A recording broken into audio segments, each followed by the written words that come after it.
Hello, Iron Mountains. Welcome to this week's edition of Regions Corner. So today we're going to be discussing different leather types, as such. So there's basically three main types of leather that we're going to use. We're going to start with the most common vegetable tan leather. It's called vegetable tan because it is most processes use vegetables. Typically, oak bark or other tree bark is a very common process, and it's tanned. Typically, good leather tanned for 30 days or more. So that's one of the reasons why leather is so expensive, especially for quality leather. Now, the reason why we want to use vegetable tan, as you see here, is just some different thicknesses. It comes in everything from about 2 to 3 ounce all the way up to 15 ounce. With the thicker it is, the heavier it is. With 15 ounce also being some kind called saddle skirt or sole leather, because it's usually used to make saddles and sole leather of shoes. It's also great for making armor. So you can generally tell by the thickness how, if this is probably about 8-9 ounce, this is a 5 to 6 ounce. Now the advantage to vegetable tan is you can do just about anything to it. It can be dyed, it can be painted, it can be stamped, it can be just about anything you can want. For example, some scrap I've been playing with, so you can see you can do all kinds of lovely stamp designs and whatnot with it. So you can definitely do. Vegetable tan is by far the most versatile leather.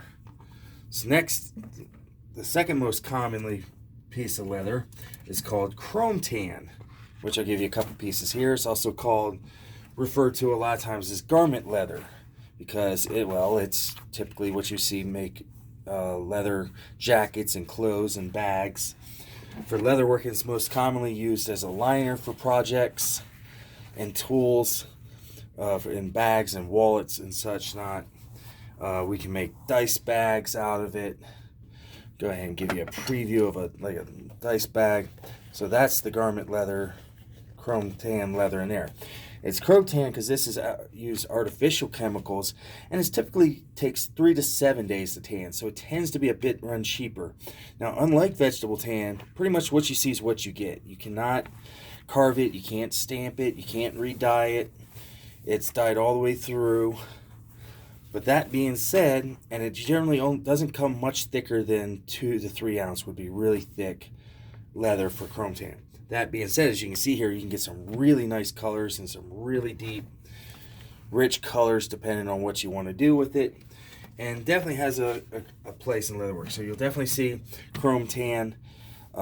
Pretty straightforward. What you see is what you get. You can get in all kinds of colors and under the rainbow. Next is a hybrid type of leather called oil tan leather. And as you can imagine, it's tanned using oils. Now this is impregnated, and much like chrome tan, however, you cannot really dye or stamp it. The oil just will not take it. Now that makes it very soft and flexible, and I love using this for strapping and making belt straps and such out of that, and buckles and stuff. And it comes in typically brownish to black color. Typically is what you see with that. You don't get a lot of sides with that. Then we also have another hybrid. I don't really have a picture of it. It's called Latigo leather.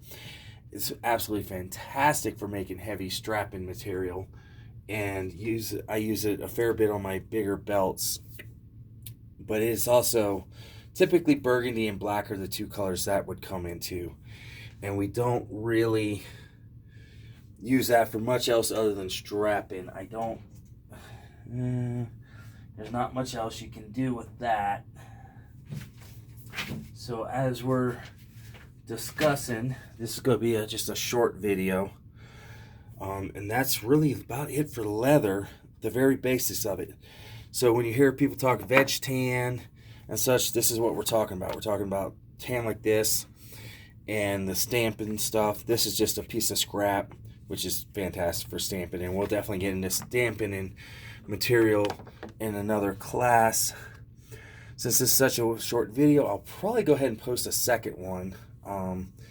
We will start on stitching in the next one. We're going to show you how to do a saddle stitch and other mainstay stitches. So that's really about it for leather. Now, I should also mention before I sign off here, when it comes to vegetable tan leather, the qualities, you pay for quality.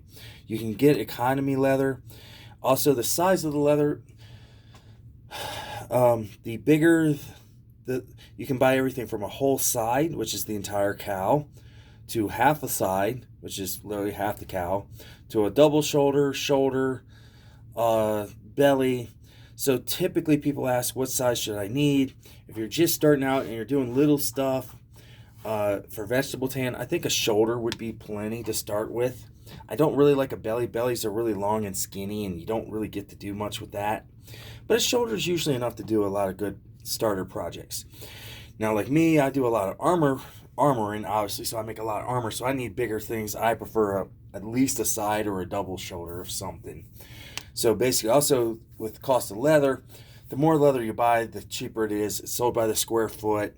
So a side of leather is going to be cheaper per square foot than a shoulder. But a lot of times you can get what's called economy leather, at least from by Tandy, and it's just usually a lesser quality leather. I'll give you an example here. So this is some 5/6 ounce that I got. It's definitely economy. It's a little streaky and runny here because, well, that leather is just that shiny. It's just not a great, doesn't take dye well. So typically a high quality leather takes dye and stamps and cuts a lot better than economy. And I don't even try to carve the saddle skirt. Sorry about that. My lead inspector here tried to jump on the table. So I think they will call that it for leather. Leather's pretty straightforward. So when you remember, so vegetable tan, chrome tan, sleek K, garment leather, and then oil tan are your three types of leather you're going to probably use the most in a LARP situation. All right. So with that, I will there. If any questions and such, you can feel free to post them, and I will try to answer as I can. I'll probably go ahead and get set up, do another video. Until then, stay crafty.